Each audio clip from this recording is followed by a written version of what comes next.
Welcome to success coaching classes. आज हम देखने वाले हैं क्लास 10th का सबसे इंपॉर्टेंट चैप्टर, जिसमें बच्चों का सबसे ज्यादा डाउट होता है, सबसे ज्यादा डाउट। ठीक है, चैप्टर का नाम है, बहुत ही सिंपल चैप्टर है, तो ऐसा कोई हार्ड नहीं है, सर्कल।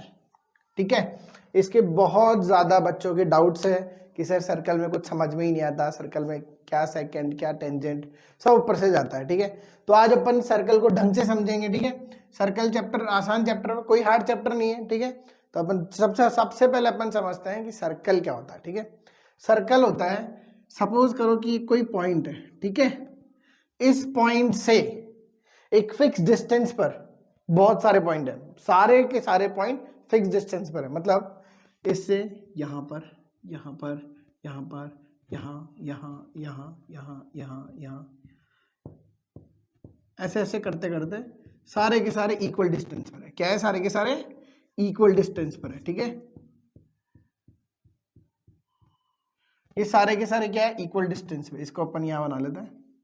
ठीक है, तो जब इन सारे इक्वल डिस्टेंस वाले पॉइंट्स को अपन मिला रहे होते हैं तो वो क्या फॉर्म करता है?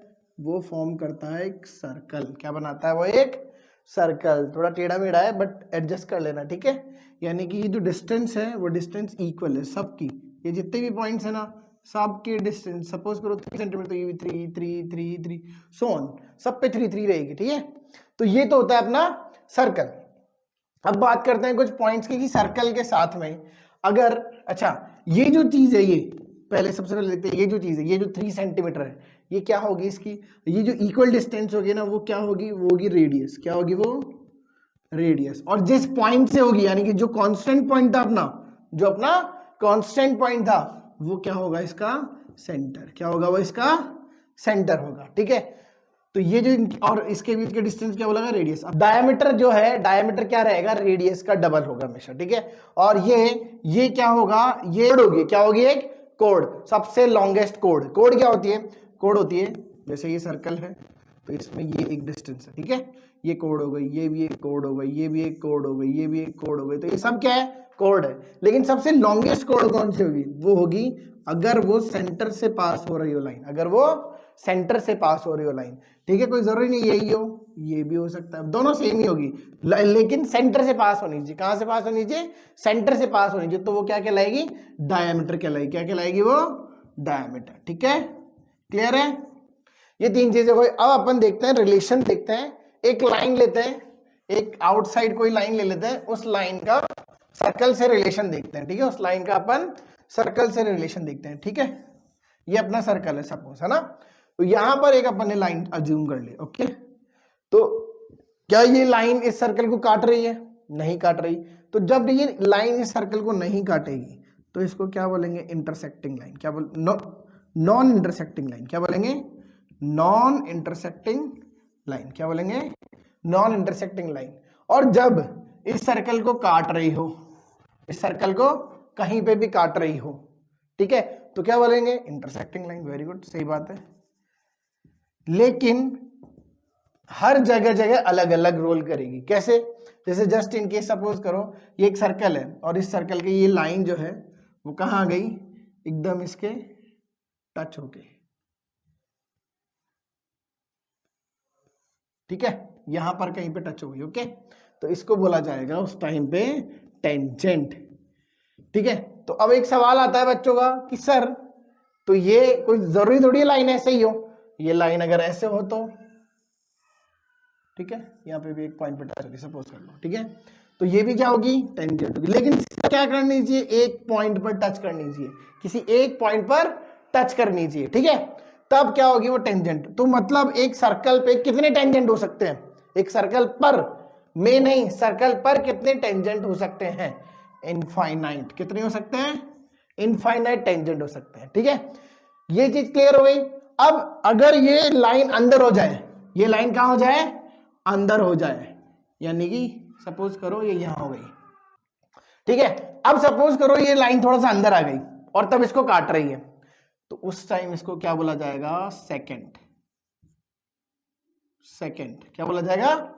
सेकंड। क्या बोला जाएगा? सेकंड। अच्छा, कितने भी सेकंड हो सकते हैं? ऐसे ले लो, ऐसे ले लो, ऐसे ले लो, तो सेकंड भी क्या हो सकता है? कितने भी हो सकते हैं। ठीक है, अब बात करते हैं थ्योरम की, है ना। थ्योरम 1 वो क्या कहती है? वो कहती है कि अ टेंजेंट और to a circle, a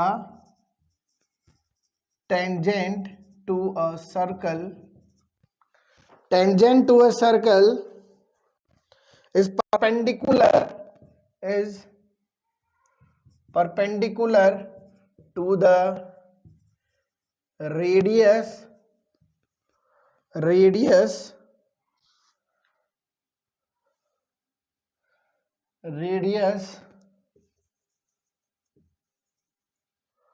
through the point of contact, through the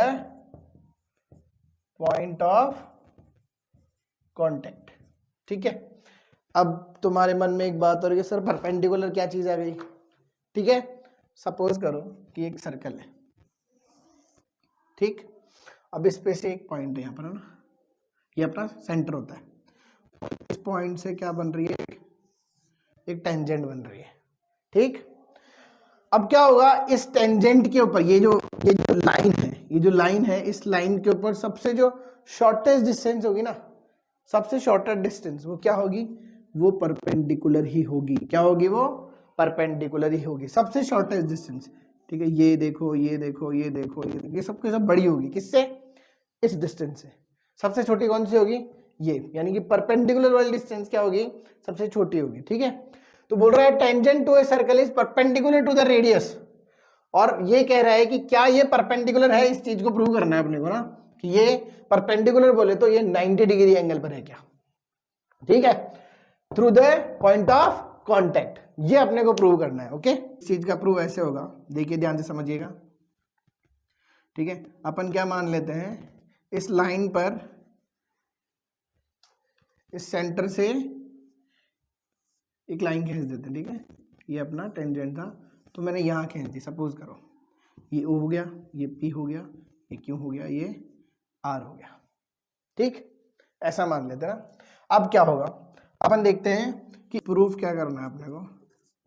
proof करना है कि OP क्या है, मतलब tangent to a circle is perpendicular to the radius through the point of contact, यानी कि जो OP जो है वो OP क्या है? स्मॉलर है, smaller distance from center to line, center to line, ये अपने को बताना है। ठीक है, तो क्या होगा, यहां से अपन देखते हैं OP जो है, OP वो किसके बराबर हो रहा है? OQ के बराबर है। सही है, ये भी रेडियस है और ये भी रेडियस है, दोनों रेडियस है। और जो OR है, देखो OR क्या है? OR है OQ plus QR, OQ plus QR। सही बात है, ठीक। अब यहां से अपन देख रहे हैं OR is equal to OQ plus QR। सही है, तो यहां पर अपन देखें कि ये जो OP है, तो OP तो OQ के बराबर है। OP क्या है? OQ के बराबर है। तो यहां पर अपन ऐसा लिख सकते हैं कि OR is equal to OP plus QR। और अपने को देखना क्या था? अपने को देखना था कि OP इज स्मॉलर डिस्टेंस, क्या OP छोटी डिस्टेंस है सबसे, तो अपन किसके साथ कंपेयर करेंगे? OR के साथ कंपेयर करेंगे, तभी पता चलेगा अपने को। तो OR तो अपनी ऑलरेडी बड़ी दिख रही है, क्योंकि OR का तो क्या OP भी है, उसमें QR भी है, दोनों का सम आ रहा है, तो ऑब्वियसली बात है OR क्या होगा? ग्रेटर हो जाएगी, किससे? OP से। और यही अपने को प्रूव करना था, खत्म कहानी। बस इतना सा कॉन्सेप्ट है और कुछ ही नहीं है। ठीक है, क्लियर है ये बात? क्लियर है क्या? ठीक है, चलो अब नेक्स्ट देखते हैं अपन सेकंड थ्योरम क्या कहती है। सेकंड थ्योरम कहती है, बहुत ही आसान पॉइंट है सेकंड थ्योरम भी ना, बहुत ही आसान। अगर 9th क्लास अच्छे से करिए ना तो सेकंड थ्योरम भी तुमको आसान लगेगी। ठीक, सेकंड थ्योरम क्या कह रही है? The length of to tangents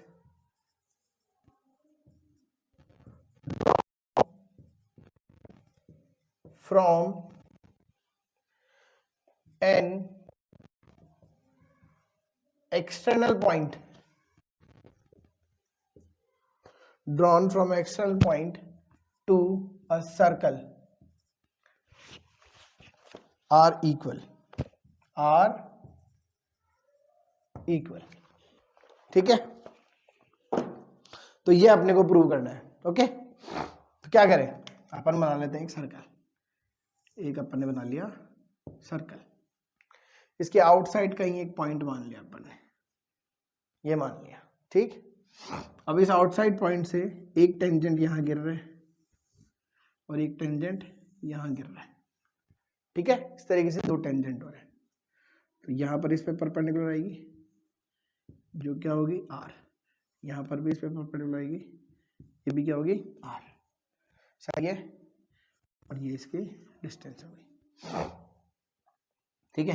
तो ये मान लेते ओ ए बी सी, ऐसा मान लेते हैं ना। तो अपने को प्रूव क्या करना है, अपने को प्रूव करना है कि ए बी जो है वो ए सी के बराबर है। ए बी जो है ये भी एक टेंजेंट है और ये भी एक टेंजेंट है, ठीक है। तो ये दोनों जो पॉइंट है वो, सॉरी दोनों जो लाइंस है वो क्या होनी चाहिए, बराबर होनी चाहिए, ये अपने को प्रूव करना है।